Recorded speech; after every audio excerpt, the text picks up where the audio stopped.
La programación es una de las áreas con mayor demanda laboral en todo el mundo, porque el mundo está dominado por la tecnología y los programadores son en gran medida quienes hacen posible toda esa tecnología que mueve al mundo.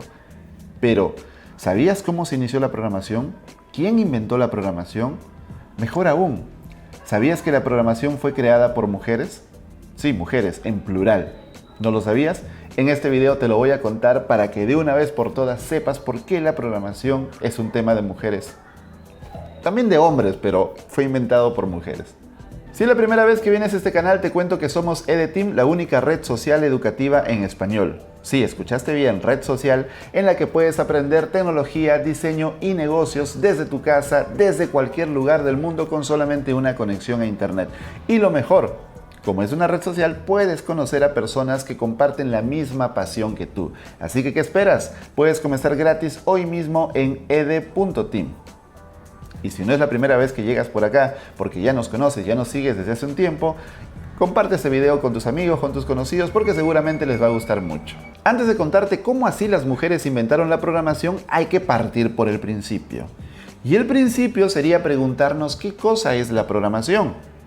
La programación, en su sentido más estricto, podríamos decir que es darle a una computadora un conjunto de instrucciones y datos para que los procese y resuelva una tarea determinada.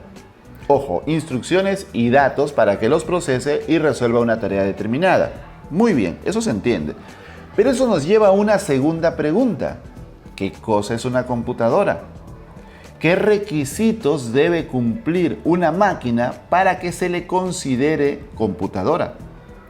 Y eso nos lleva a la historia de las computadoras, porque pues no podemos explicar la historia de la programación sin la historia de las computadoras. Son términos unidos, son términos siameses, son términos indivisibles, son como el huevo y la gallina. Ya me vas a entender por qué. Así que vamos a hablar de la historia de la computadora. Este es un tema muy interesante, así que ponte cómodo que te va a gustar mucho. Para entender el inicio de las computadoras hay que retroceder hacia el año 1801, cuando el francés Joseph-Marie Jacquard creó el primer telar programable. Un telar es una máquina para tejer, pero tejidos con diseños, con figuras, que eran operados por gente con experiencia, gente capacitada, pero el telar programable tenía unas tarjetas perforadas a través de las cuales con los agujeros se le indicaba a la aguja dónde recoger el hilo para que pueda crear sus diseños de manera automática. Entonces tú ya podías tener diseños listos en las tarjetas perforadas y replicarlos muchas veces sin necesidad de los operarios. Era una idea muy innovadora para su época y unos 30 años después el británico Charles Babbage recoge estas ideas en su máquina diferencial. Esta máquina se encargaba de resolver ecuaciones diferenciales introduciendo datos a través de tarjetas perforadas y también se basó en las ideas previas de Pascal y Leibniz que habían hecho calculadoras mecánicas.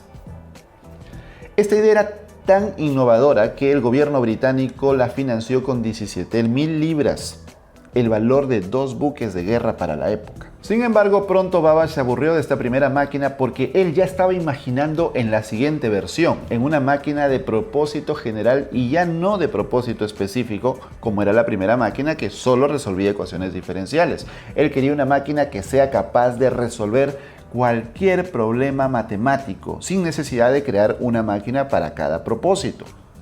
Entonces él, con esta idea que se le había metido fuertemente a la cabeza, le escribió al gobierno británico solicitando dinero, financiamiento, pero había un pequeño problema: la primera máquina no estaba del todo terminada. Entonces el gobierno, que había invertido bastante billete en la primera máquina, no tenía intenciones de invertir en la segunda. Pero hubo una persona que sí creyó en él y veía un gran futuro en su invento, que era Ada Lovelace, o Lady Lovelace, o la condesa de Lovelace. Ada Lovelace fue hija de uno de los más grandes poetas de su tiempo. Por eso desarrolló una gran afición a las artes, aunque también le gustaban mucho las matemáticas y las ciencias. Por eso, cuando leyó los escritos de Babbage, empezó a mandarle cartas diciéndole: quiero trabajar contigo, no para ti, contigo. Pero Babbage se negaba, hasta que un día un amigo de Ada le dijo: ¿por qué no traduces un manual de la máquina de Babbage que está en francés al inglés para que la gente lo pueda entender por acá? Sí, no había un manual, ojo. Entonces Ada lo tradujo.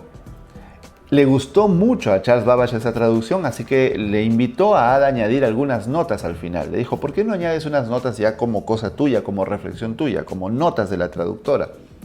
Ada lo hizo y las notas eran más extensas que la traducción misma y más importantes. Al final pasaron a la historia las notas más que la traducción. Y lo que conocemos de Ada Lovelace son estas notas. Porque, ojo con esto, dentro de esas notas está el primer programa de la historia. En estas notas, Ada Lovelace introdujo 4 conceptos fundamentales en el mundo de la informática y 100 años adelantados a su tiempo. El primer concepto era el de máquina universal, una máquina que pueda servir para múltiples propósitos simplemente reprogramándola. Era un concepto muy similar, obviamente, al de la máquina de Babbage, pero Ada Lovelace fue más allá, porque ella dijo que esta máquina, en el segundo concepto, podría procesar cualquier operación, no solamente operaciones matemáticas, sino operaciones con palabras, con símbolos, con notas musicales incluso. Es decir, cualquier operación que pueda representarse con símbolos y lógica podría ser procesada con esta máquina. Suena a un lenguaje de programación, ¿cierto? 100 años antes. El tercer concepto brutal fue el primer programa de la historia. Tú dirás, oye, espérate. Todavía no existían computadoras. Por lo tanto, todavía ni siquiera existían lenguajes de programación. ¿Cómo pudo Ada Lovelace crear un programa de computadora? No tiene sentido. Bueno, digamos el primer algoritmo, pero realmente es la estructura de un programa. Porque ella creó el algoritmo para resolver los números de Bernoulli, que es un problema matemático muy conocido. Pero ojo con esto, porque en ese algoritmo ella definió las subrutinas, las condicionales y los bucles recursivos. 100 años antes de que exista la primera computadora del mundo y 100 años antes de que exista el primer lenguaje de programación, Ada Lovelace había creado el primer programa. Es impresionante. Es como lo del huevo y la gallina, ¿no? ¿Qué fue primero, el huevo o la gallina, la computadora o la programación? Y el cuarto concepto en estas notas era que las máquinas no pueden pensar. Las máquinas solamente van a hacer lo que nosotros le digamos que hagan a través de la programación. 100 años después, Alan Turing discrepó con Ada Lovelace diciendo que las máquinas sí podían pensar con un entrenamiento, y hasta ahora seguimos con eso, ¿no? Con que las máquinas piensen por sí solas a través del machine learning, pero esa es otra historia. El punto es que, obviamente, Ada Lovelace fue la primera persona en el mundo en programar. Es decir, no la primera mujer programadora, no, sino la primera persona en el mundo en crear un programa. La primera programadora. Tuvieron que pasar más de 100 años para que las ideas de Ada Lovelace se hagan realidad y aparezcan las primeras computadoras y los primeros lenguajes de programación. En 1937, Alan Turing escribe un artículo con lo que él denomina máquina universal, que luego se llamó máquina de Turing, que recogía el concepto de Ada Lovelace de una máquina reprogramable que pueda resolver distintas tareas. La diferencia es que Alan Turing pensaba que las máquinas en un futuro con más tecnología sí llegarían a aprender y a pensar. Se ganó muchísimas burlas en su época por decir eso. El mismo año, Claude Shannon escribe una tesis en la que él plantea que cualquier operación matemática, sin importar su complejidad, podía reducirse a operaciones lógicas booleanas. Y como las operaciones lógicas booleanas son de verdadero o falso, prendido y apagado, podían representarse a través físicamente de interruptores. Estos dos trabajos, el de Turing y el de Shannon, dan la base teórica para la creación de las computadoras. Ahora bien, ¿qué es una computadora? Aún no lo hemos explicado. Podemos definir una computadora en primer lugar como un aparato que procesa datos, pero de propósito general. Es decir, no tiene una tarea específica, sino que puede reprogramarse, es decir, una máquina de Turing. En segundo lugar, debe ser electrónica, no mecánica, no electromecánica, porque ya se habían hecho intentos de computadoras, pero eran electromecánicas o mecánicas, con lo cual eran muy lentas de trabajar. Y en último lugar, deberían ser digitales y no analógicas. La primera computadora en reunir todos estos requisitos fue el ENIAC, que se empezó a construir en 1941 por los ingenieros John Mauchly y John Eckert, financiados por el ejército norteamericano, porque estábamos en guerra. Bueno, estábamos nosotros, no, estaban ellos en guerra, la Segunda Guerra Mundial, y las guerras, nos guste o no, han sido uno de los mayores impulsores de la tecnología y de la ciencia. por las necesidades de los gobiernos que empiezan a meter dinero como locos para pues tener la mejor tecnología, no por buenas intenciones, pero así es la historia. El caso es que el ENIAC se termina en 1946 y es la primera computadora en cumplir todos estos requisitos, en ser programable, en ser electrónica y en ser digital. Pero tenía que reprogramarse para cambiar de tareas y la programación era un trabajo mecánico hasta cierto punto tedioso, entonces los ingenieros decían que ese era un trabajo secundario, un trabajo menor, así que se lo encargaron a mujeres. Ironías de la vida. Fueron 6 mujeres las encargadas de programar el ENIAC: Betty Snyder, Jan Jennings, Kate McNulty, Marlene Westcott, Ruth Litterman y Frances Vilas. Ellas tuvieron que en principio entender cómo funcionaba el ENIAC, porque no era una computadora como hoy en día, era una monstruosidad de 30 toneladas llenas de cables, de tubos, de circuitos, era una locura. Entonces lo primero que ellas tuvieron que hacer era entender su funcionamiento, leyendo grandes manuales, probando, porque, ojo, el ENIAC fue la primera computadora, pero se malograba todos los días. Tenía tubos de vacío y esos tubos de vacío al recalentarse se rompían, se fundían. Entonces, todos los días se rompía alguno. Porque al apagarlo y prenderlo había un sobrecalentamiento. Entonces, lo que se buscaba era no apagarlo nunca. Estas mujeres aprendieron tanto del funcionamiento del ENIAC que podían determinar muy rápido qué válvula se había fundido cuando la computadora fallaba. De esa manera eran mucho más efectivas que cualquiera de los ingenieros. Pronto empezaron a mejorar su trabajo y crearon subrutinas y dividieron los programas por módulos. De esa manera podían reutilizar programas ya existentes para crear programas más grandes.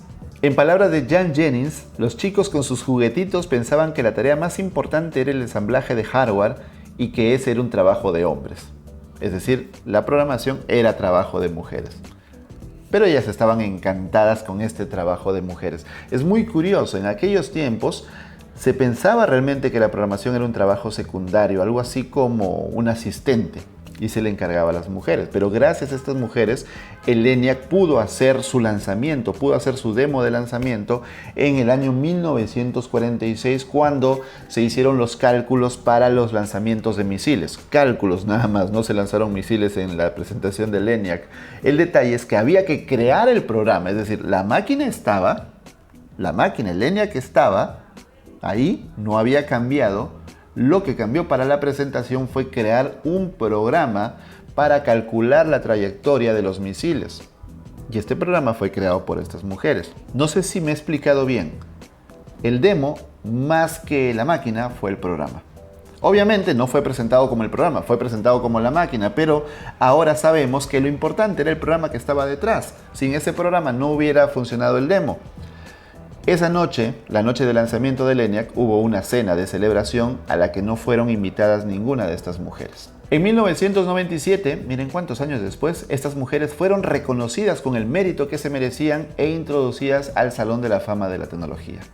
En las mismas épocas, la teniente de la Marina estadounidense Grace Hooper trabajaba en el Mark I de Harvard, una computadora electromecánica, no 100% eléctrica como el ENIAC, y su trabajo era programarlo.